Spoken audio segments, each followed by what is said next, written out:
e você está assistindo Advento 3.0.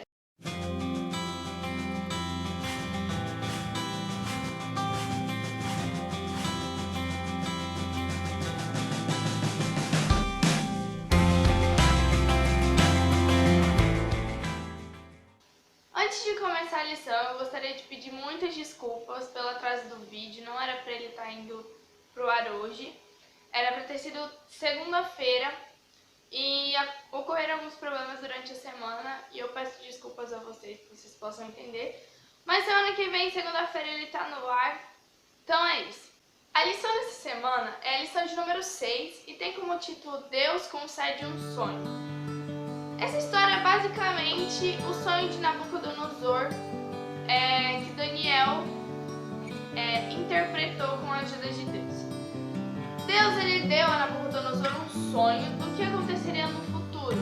Ele estava durante a noite pensando o que aconteceria e Deus lhe concedeu um sonho profético.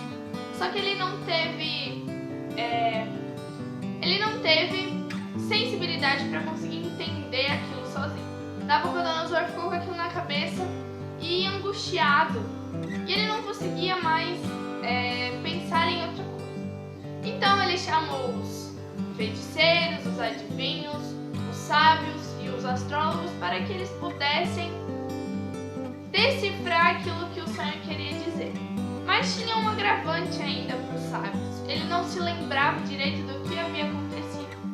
Então, ele chamou essas pessoas e falou para eles que ele teve um sonho e que ele precisava da interpretação do que havia acontecido. Mas os sábios ficaram, não, Senhor, a gente precisa que o Senhor nos fale o que aconteceu no sonho para que a gente te fale o que ele quer dizer. Então, Nabucodonosor falou assim, não, vocês são sábios e vocês podem fazer isso. E caso contrário, eu vou matar vocês todos. Então eles ficaram com muito medo, só que eles não tinham poder para fazer aquilo. Principalmente porque o rei ele tinha alguma ideia do que havia acontecido, mas ele não tinha total clareza. Então assim, se eles falassem qualquer baboseira, não ia adiantar, porque o rei ia saber e ia desmascará-los. Com o decreto da morte de todos os sábios, Daniel estava nesse grupo de sábios, porque ele e seus amigos eram os mais sábios da Babilônia. Então, ele ficou muito perplexo por que isso tinha acontecido. Então, ele foi falar com o oficial, e o oficial disse que Nabucodonosor estava querendo que alguém interpretasse o seu sonho, só que nenhum sábio conseguia. Daniel ele voltou para casa depois disso e conversou com seus 3 amigos, Ananias, Azarias e Misael, para que eles pudessem orar e pedir a Deus para que essa interpretação pudesse ser contada a Daniel para que ele pudesse falar com o rei. Eu imagino assim que Daniel ele deve ter ficado com muito medo, porque assim, você ter a confiança de que Deus vai fazer aquilo por você, que no outro dia você vai lá enfrentar um rei e falar pra ele o sonho, eu acho assim que é um ato de extrema confiança, porque muitas vezes a gente espera um sinal muito grandioso de Deus do que vai acontecer. Talvez Daniel ele não soubesse antecipadamente o que queria dizer o sonho, só lá perante o rei Deus tivesse aberto a mente dele para ele falar. Então isso eu imagino assim que deve ter sido muito difícil para Daniel, talvez não difícil pela comunhão que ele tinha com Deus, mas para mim eu acho que seria muito complicado. Continuando a história, Daniel no outro dia ele falou com o oficial novamente e pediu para falar com o rei. Então o oficial falou com o rei e falou que tinha um judeu que poderia decifrar o sonho para ele. Então Daniel chegou e contou para ele o sonho. Ele falou que o rei estava deitado em sua cama pensando no que aconteceria no futuro e ao adormecer Deus lhe concedeu um sonho. O sonho era uma estátua, que a cabeça era de ouro, o peito de prata, o quadril de bronze, as pernas de ferro e os pés eram feitos de barro e ferro. E nesse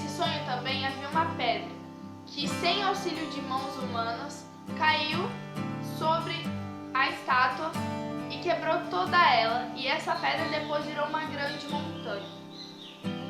Então o rei ficou muito admirado, porque era exatamente isso que ele havia sonhado. Então Daniel continuou com a interpretação do sonho.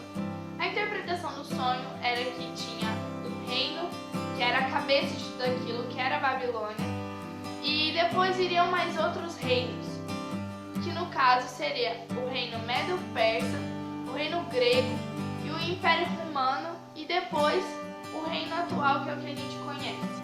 Essa pedra significava que haveria um reino que destruiria todos esses outros e que logo após ele se tornaria um reino que nunca seria destruído e que todo mundo poderia participar desse reino, que no caso é o reino celestial. Logo após que isso aconteceu, o rei ficou muito admirado com aquilo que aconteceu. Porque Daniel, antes de falar, ele falou que a honra, a glória, que nada disso era ele. Porque ele tinha pedido ao Deus que podia resolver os mistérios. Então, quando Nabucodonosor viu que o sonho havia sido interpretado e que realmente tinha coerência, ele falou: louvado seja o Deus que você conhece, porque ele resolveu esse mistério e eu vou adorar ele para sempre. Depois disso, Nabucodonosor colocou Daniel como governador da Babilônia e os seus amigos como os seus ajudantes.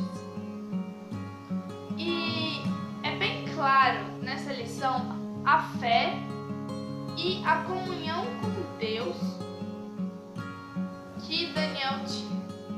Se ele não tivesse comunhão com Deus, não tivesse fé, ele não poderia ter resolvido aquele problema. Nessa lição é muito clara a fé, a confiança e a honra que Deus teve por Daniel. Porque assim, se Daniel não tivesse uma comunhão muito boa com Deus, Deus não concederia a ele a revelação do sonho. Se Daniel ele não tivesse a confiança e a fé de que Deus poderia fazer aquilo e ele iria dar a interpretação do sonho para ele, ele não teria feito isso. E também, como Daniel tinha uma comunhão com Deus e tinha fé, Deus honrou ele em todos os momentos. Deus ele colocou Daniel em um governador da província de Babilônia, coisa que ele fez com José, porque os dois honraram e fizeram a vontade de Deus. Ellen White diz no livro Os Escolhidos, que é a linguagem, um livro na linguagem de hoje do Profetas e Reis, diz o seguinte: embora os reis da orgulhosa Babilônia fossem homens muito inteligentes e cultos, eles tinham se afastado tanto de Deus pela transgressão que não foram capazes de compreender as revelações e advertências que receberam a respeito do futuro. Muitas vezes Deus ele quer fazer isso com a gente, mas a gente está tão distante, a gente está fazendo tantas coisas erradas que ele não pode fazer isso. Deus, ele espera cada dia a gente para fazer a vontade dele, para conversar com ele, para se entregar nas mãos dele. E a gente precisa fazer isso todos os dias, estudar a lição, ter uma boa comunhão, ter fé na pessoa que a gente acredita tanto que é Deus.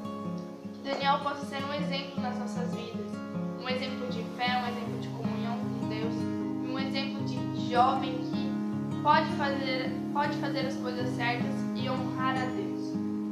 Que essa lição possa ter falado ao seu coração, que você possa ter sempre a fé e a coragem que Daniel teve para enfrentar as coisas de Deus. E com certeza Deus vai te honrar e vai fazer o melhor para sua vida. Então é isso, um beijo e até semana que vem.